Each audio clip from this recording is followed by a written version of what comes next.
एक अपूरणीय क्षति ए अंचल प्रसन्न साहू ओडिशार गोटे रत्न से भलिया आउ जड़े शहीद मानस मनोज बेहरा ये पाख अंचल उभय आम ओडिशा को गौरव आनिले सुनाम आनिले। देशद्रोही माने एक जघन्य कांड लुचिकी करिसंती। या विरुद्ध रे देश आज एकाठी हेछि।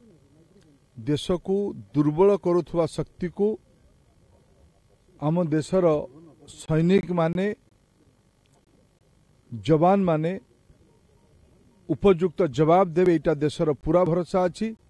अतीत रे पाकिस्तान बारंबार भारत ठू पराजय हेला परे भी धूली चाटिला परे भी ए प्रकार दुस्साहस निजर अस्तित्व को जाहिर करबा पय करूची।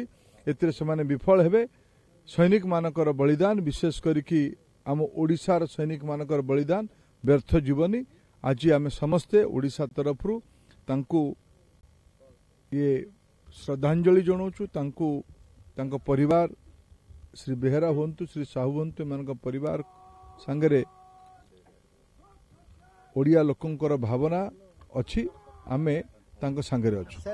देखु सीआरपीएफ कंपनसेशन निश्चित भारत सरकार के तरफ मिलिबो। राज्य सरकार भी किसी अनुदान किसी दायित्व घोषणा कर सहायता घोषणा कर निश्चित भावे आम समस्त दायित्व उभय परिवार स्थायी भरण पोषण हो स्थायी आर्थिक संपन्नता हो यहाँ आम समस्त दायित्व ताप उचित पदक्षेप निया।